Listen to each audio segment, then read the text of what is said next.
Welcome to I Could Talk to You All Day. I'm Lauren Lefkowitz, recovering workaholic, perfectionist, and people pleaser. And I'm John Spears, emerging from playing small, getting caught up in the inertia of life, and always being on. I Could Talk to You All Day is a show for executives and emerging leaders. This is not just another leadership podcast. We're here to talk about what it means to be a leader while also being human. So join us for raw, vulnerable, and probably pretty funny conversations about shifting from surviving at work and home to thriving in the life you've always wanted. Let's get the conversation started.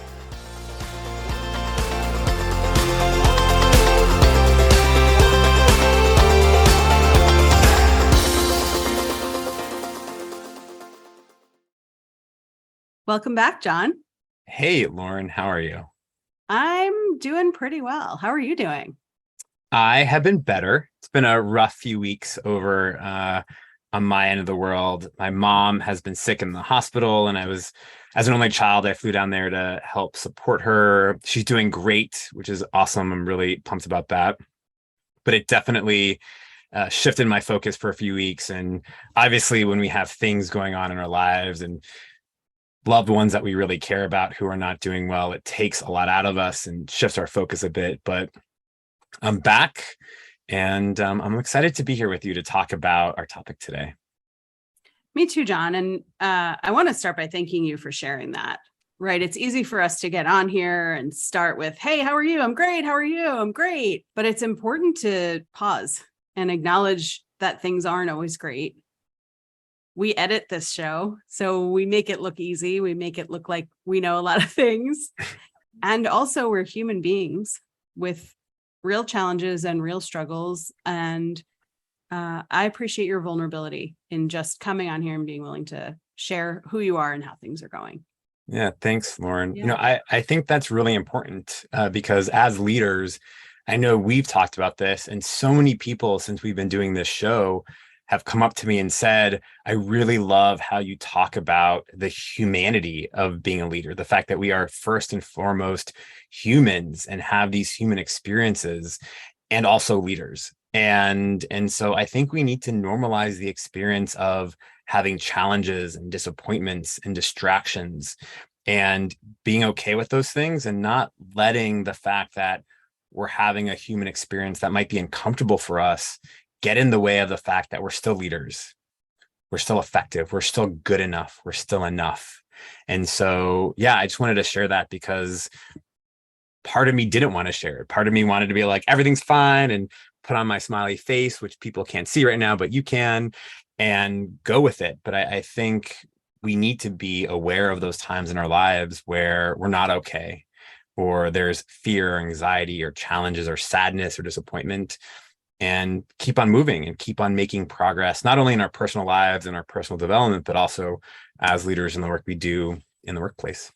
And I just want to say, I've been near you for a lot of the last few weeks, and I've really admired your willingness to share your emotions, to get vulnerable, to have the courage to tell work what was going on, to change your daily plans, your travel plans, to be there in the way that you wanted to be there for your mom, and also to be there in the way you wanted to be there for yourself and to really show up for yourself.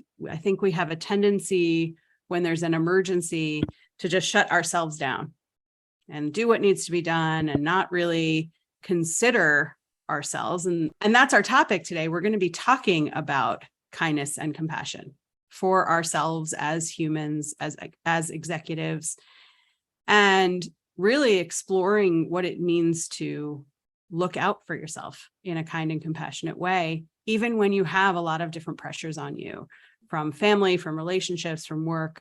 To be able to give yourself kindness is a real gift. Yeah. And while the focus of this podcast and this episode is on self-kindness and compassion, I just want to acknowledge you, Lauren, when you're saying you have been near me the past few weeks.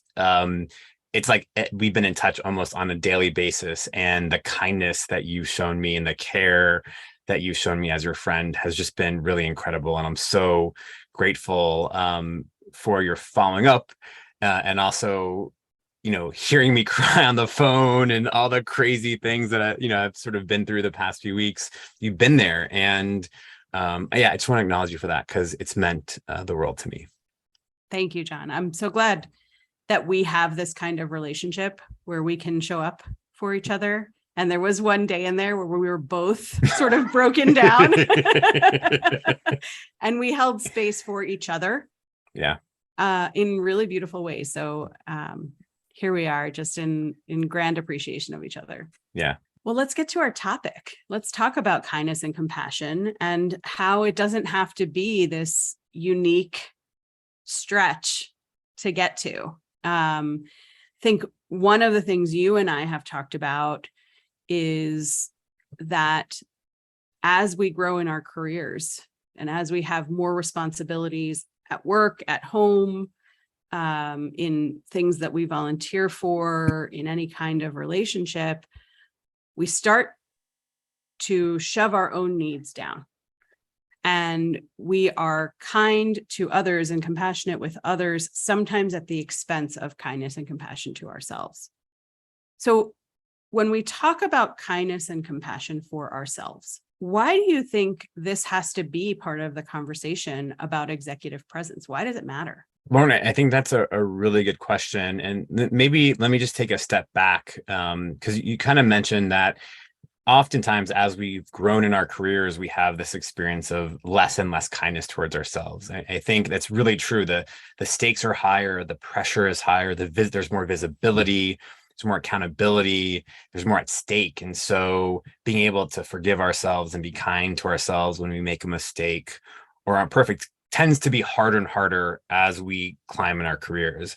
I think for me, there was a starting point growing up where it was really difficult to be kind to myself and really difficult to forgive myself for mistakes. I think I had a very much of a fixed mindset, like I am not good. I'm not good at these things. And so there just wasn't a lot of grace there for me to be able to see myself as someone who was good enough and who was okay, even if I failed at something or even if I was rejected. Obviously, I think a lot of that has to go with my childhood. And I've talked a little bit about my parents being divorced and my dad not being involved in my life. And so I think that starting point of really being hard on myself only got harder and more intense as I grew in my career. And I think it's really important for us to be kind to ourselves as leaders, because if we always focus on this negativity bias, on the fact that we're focusing on the things that are wrong or not good enough or our mistakes, it really holds us back from being authentic, from being vulnerable. It clouds our judgment. It sucks away energy from us. And I think we're less effective leaders when we're not kind to ourselves. We lead ourselves to burnout. I see sort of two aspects of kindness, or the lack thereof of kindness and compassion. One is that we burn ourselves out because we're working so hard to push kindness and compassion externally. We're taking care of our teams, we're taking care of our boss, we're taking care of our clients, our spouses, our partners, our kids, our parents, and we forget about us. So there's a burnout factor there. And then also, I think, and we're going to talk about this in some more detail, if we're not actively and intentionally being kind and compassionate to ourselves, the negativity just takes over. Mm-hmm. And we get into this cycle of not good enough. Then we don't have the ability or the capacity to be kind or compassionate to ourselves. Yeah, I know that this isn't the topic of this conversation, but I think a lot of life and a lot of leadership is about energy management. And if our energy is focused on all the things that are going wrong about ourselves, or we're not good enough, or we're missing the mark in certain areas, that focus on that is just going to draw our energy to that. And it's going to suck our energy out. It's going to distract us. And I think it also impacts our confidence. When we're focusing on all the things that are wrong, how can we be confident? How can we believe that we're good enough? How can we believe that we can navigate whatever circumstance comes our way? And I think, given the world being the way it is, I think it's always been kind of challenging to be a leader at different times in the world. But I think if you look at the past 5, 6 years, and this constant barrage of external factors that have come at us, if we're not confident that we can navigate whatever comes our way, both personally or professionally, we're just not going to be able to make it, because it is sort of like one thing after the other. So I think being kind to us is a fundamental part of being a leader, being an effective leader, being a fully actualized leader. I think it also helps with our energy management and our ability to be confident and to navigate whatever comes our way as leaders. I totally agree with that. You said energy management isn't really part of this topic, or isn't really the topic today, but it really is a big part of this topic, because if your energy is going towards criticizing yourself, seeing what you're not doing right, deciding what you're not doing enough of, and you don't have that capacity for kindness and compassion, all of your energy gets zapped. I know firsthand, I can put a ton of energy towards being negative at and about myself. I think so you easy. share that sentiment, right? It is so easy. I'd love to hear, what do you think causes us as we grow in our careers, as we get busier, as we become executives, as we just become like more grown up as the years go on? What do you think lends itself to this shift towards not being kind to ourselves? I think, Lauren, there are a few things. One is, I think, our egos. I think the fact that, I can say for myself, the higher I've grown, the more senior positions I've taken, I felt more pressure to be perfect. I felt like the stakes are higher. I felt like everyone's watching me and looking at everything I do. And if I make a mistake, then I'm going to prove all of my naysayers, or I'm going to prove to myself that like I don't belong in this job, or I don't belong in this role. And so I think the fact that, the stakes are higher generally is a reason. I think also, I mentioned this earlier on negativity bias. We often remember the negative things. We don't, if we have a review or an assessment or something, and there's lots of great things about ourselves, lots of compliments, lots of successes that we've had, we oftentimes stick to the critical feedback or the constructive feedback that we got, because it's sort of damaging to us. It's threatening to us. It says that we're not good enough in some way in our own minds. And so I think that fundamental sort of concept of negativity bias, I think, intensifies as we get older because the stakes are higher. And I think for me, one of the main reasons is that it's sort of a longer distance to fall when you're on the top, when you've moved up in your career. If you're sort of like one rung up, you stumble and fall, it's not a big deal. But if you're leading a whole department, or leading an organization, or leading a team, there are some pretty significant consequences around that. So for instance, in my day job, we have a $30 million budget. We have almost 200 staff around the world. We're in several offices. If something goes wrong, there are significant impacts, and it affects a lot of people. And so I want to make sure that I'm doing what I can to serve the mission and the organization and the people that I serve. And if I mess up, there can be real consequences. And so I think it's oftentimes really challenging for us to be kind and have compassion, and to fundamentally realize that we're humans, right? That we are going to mess up, that we are not perfect, that we're not robots. We still need care and compassion and servicing and all that stuff. Yeah. And we deserve kindness. There's no level of doing things where you earn enough points to be kind and compassionate to yourself. The baseline is you get to be kind and compassionate. And something I often think of when I'm criticizing myself, or when I'm thinking I didn't do something well enough, or perfect enough, or at a high level enough, or fast enough, is asking myself what a kind person would say to me. Because we would never talk to each other the way we talk to ourselves. Totally. I cannot imagine saying some of the things to you about you that I say to me about me. Yeah. And if I'm able to ask myself, like, what would John say about me? Or what would this person say about me in this situation? Probably kindness and compassion. And let's acknowledge what's going well. And let's acknowledge how difficult this is, whatever the situation is, and what you've already worked through, and what the possibilities are in front of you. What we have at our core is this set of survival mechanisms. And you and I have talked about this in other episodes, and I think we'll be talking about it forever. But when you have those little pieces of critical feedback or criticism, or you realize your own mistake, you internalize it. And you see those issues as dangers that you have to protect. And so living deeply inside of me is a perfectionist and a people pleaser who loves to tell me that I'm not doing enough, I'm not doing well, I'm not smart enough, fast enough, good enough for any of this. My higher self, my more evolved self, has learned to have like conversations with my survival mechanisms and say, thank you for your opinion. Appreciate that. Thank you for trying to protect me from being hurt, from failing, from making mistakes. Now I'm going to decide what I'm going to do and how I'm going to do it. But I didn't always have that. I didn't always have that set of tools. And I thought my survival mechanisms and my failures and my perceived failures were my fault and made me some version of less than. So learning to carve out who I am when I don't argue with myself, when I'm not negative about myself, has allowed me to learn to be kinder to me. When you think of times when you've been unkind to yourself, if you think of like a particular situation and you look back at it, how might you have been kinder? Well, there are countless times in my life that I have been unkind to myself and have lacked compassion towards myself.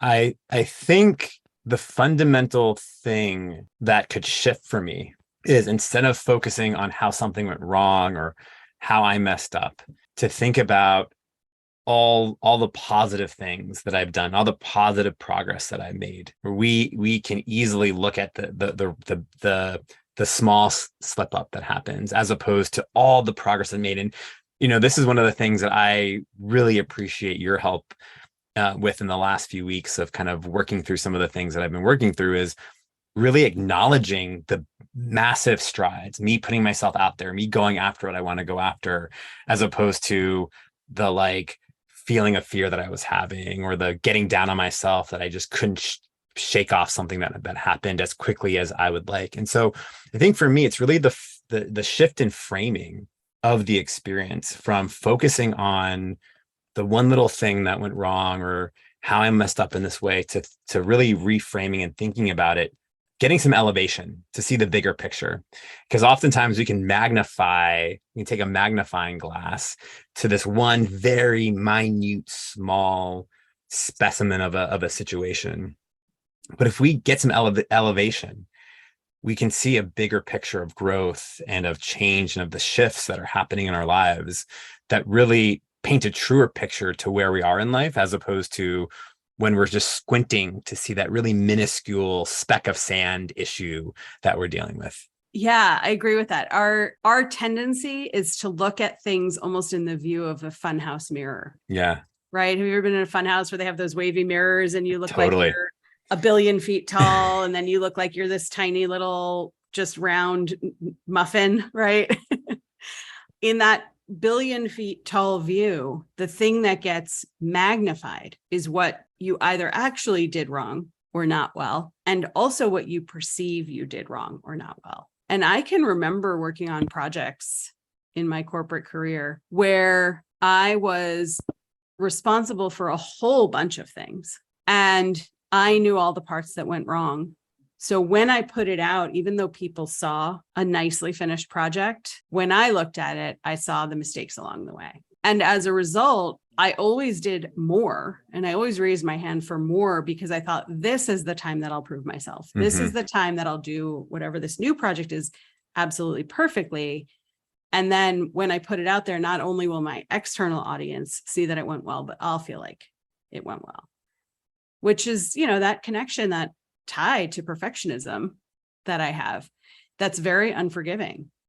And if I could have gone back in those times and been kind to myself, I might not have been so compelled to be a chronic hand raiser and to always think I had to accomplish more, offer more, do more, and whatever I was doing wasn't enough. What you just said, Lauren, reminds me of one of our first episodes that we recorded, which is around facts and stories. And oftentimes we have these compounded stories where we look for things that happen in our lives to reinforce a narrative that we already have, which then makes our criticism of ourselves or a lack of kindness in ourselves so much stronger. And if we're able to separate fact and story, I think we'll be much kinder with ourselves. If we're able to say, what is this third party, non-biased person, this news reporter going to say about this situation? It would lift a lot of the heaviness that we might experience if we're focusing on the interpretation of something based on years and years and years of stories that we've told ourselves that just reinforce the internal narratives that we have about ourselves. I'm thinking as you're talking about that of this 5-minute journal that I got. I'm a pretty frequent journal starter. Yes, me too. Yes, I'm not very consistent, but I had this 5-minute journal and I thought I can do 5 minutes. And it was a daily positive statement about myself. And then it was 3 goals for the day. And at the end of the day, it was what went well and what could have gone better. Mm-hmm. And what I noticed was I had a really hard time coming up with 3 things that went well. And then when I got to the what could have been better, I was like, oh, here we go. I'm ready. And I could just write lines and lines about what I could have done better. And what I realized was that question wasn't working for me. Mm-hmm. That last question of what could have gone better felt like an invitation to do a negative evaluation of my day, and it wasn't serving me. And so I shifted. I stopped asking that question and I said, what am I looking forward to tomorrow? And it changed the whole way I was doing it. And I ended up doing that journal for about 3 months, which is a long time for me to be consistent with a journal. But there's an important factor in seeing where you get negative with yourself. Yeah. And where you pull away permission to be kind to yourself, because it can be really unconscious. And I didn't realize at first.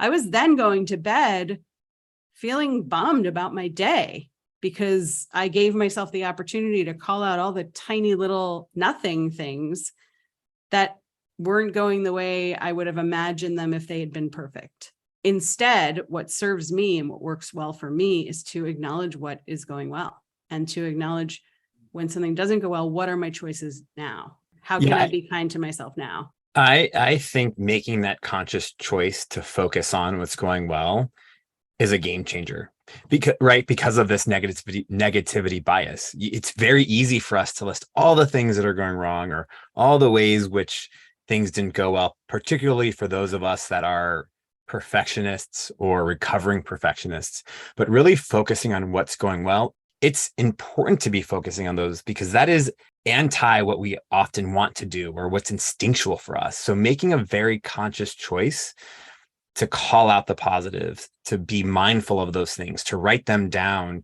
when they come to kind of be curious about them and explore them is so important for ourselves. Obviously, as you said earlier, we do this a lot with other people. We acknowledge people. We are very easy, some of us anyway, to praise other people or to give other people compliments, but we often don't do it ourselves. And so to be really conscious of and intentional about creating that practice in our lives is important. It's very much like gratitude. So if someone's just starting out on making a decision to be kinder to themselves, to be more compassionate to themselves, and they are a person like you and I have been, who loves to have survival mechanisms come out and tell us what we're doing wrong, what could have gone better, where would you start? I would do a few things. One, and we've talked a little bit about this, I am super into breath work lately, super into breathing into my feelings. And when I'm feeling tight, when I'm feeling something uncomfortable, to take a really deep breath and have some focused time, filling my body with oxygen and with air. And so I would say do some breath work or do some deep belly breaths to really get the oxygen moving. The second thing is I would be really curious about where this is coming from. Is it coming from perfectionism, or is it coming from, hey, I could have done this better? Some real like self-evaluation. It's not to say that, we should always be, we shouldn't be taking assessments of ourselves and our performance and how we're doing. I think asking that question, where is this coming from? Is this coming from an empowered place of, I want to get better and I want to make progress? Or is this coming from a real negative place to keep me small, sort of thing? And I think those two things are two good first steps to do. And I would say the last one is, if you're finding yourself constantly being negative about yourself and having these negative thoughts and not being kind, I think affirmations are a really great place to start in terms of shifting where your attention is. I found that if I am focusing on something, that's where all my attention and my energy is going. And if I can just shift even slightly how I'm feeling about myself, how I'm thinking about myself, it can really lighten up the space in my body. I love what you said earlier in our conversation about facts and stories. I like to complete a story. I like to take the story all the way to whatever the ridiculous end is. And it is a ridiculous end, because with facts and stories, when we're not focused on the facts and we allow ourselves to carry a story forward, we carry ourselves to that anxiety point of the what ifs. But if we finish the story, which usually finishes with like, I lose my job, I have no income, I lose the house, I'm out on my own, I can't even buy toilet paper, right? Like, we realize that's not how it's going to go, that we will cut in on ourselves and say, let's make another choice. Let's do this a different way. Let's ask for help. And so I find when I'm not being kind to myself and I'm telling myself, I'm not good at this, I'm bad at that, I ruined this, that if I take the story all the way to the end, well, what's the consequence of this? Well, that client's probably going to fire me. And what if that client fires you? Well, then I have less income. And then what? Well, then I lose my house. Really? Yeah, some of the places we can go with catastrophizing things is like very ridiculous. And I think, to your point, playing it out all the way to the end can kind of like bring us to a place of laughter and kind of just like, this is kind of ridiculous. Yes, exactly. And if we can't have a little bit of fun with ourselves, what's the point? Right? True. Totally. So, John, I could talk to you all day. All day long. We're already at the end. Every day, all day. Seriously, I could talk to you all day, like all the time. Yes, same. Yes. That's the name of our podcast. Thank you so much for being in this conversation with me. If you are struggling with being kind to yourself and being compassionate with yourself, ask yourself the question, what would a kind person say to me? That's my closing thought. That's what I think is so important, is to be able to step a little bit outside yourself and look in the mirror and be kind. Say something nice and supportive and constructive for yourself. Do you have any final thoughts as we're closing? I do. One thing that really like hit me in my body when you said it was, you deserve kindness. And I know there have been periods of my life when something bad has happened and I said, you deserve this. You deserve this. You deserve this thing to happen. And it's just such a different point of view to say, you also deserve kindness, or you deserve kindness. And to make that shift from I deserve bad things happening to me to I deserve kindness in my life. It's such, I don't know if you feel it in your body. I feel it in my body when I say I deserve kindness, like it's light and it's empowering. And I don't think I've ever said that to myself before. And I think that's really empowering. And so when my sort of last takeaway for anyone who is struggling with being kind to themselves is to really repeat that. That's a great affirmation. It's a great sort of mantra to repeat to yourself in meditation or before you go to bed or wake up, is you deserve kindness. Thanks so much, John. Thanks for being with us, everyone. We're so glad every time you join us. We love, love, love getting feedback from you. Keep telling us what you like, what you want to hear about, what you want to know. And join us next time for our conversation on authenticity as an executive leader.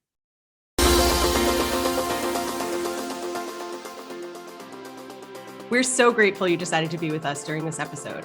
Subscribe, rate, and share this podcast with your friends and colleagues, and join us next time for more Real Talk.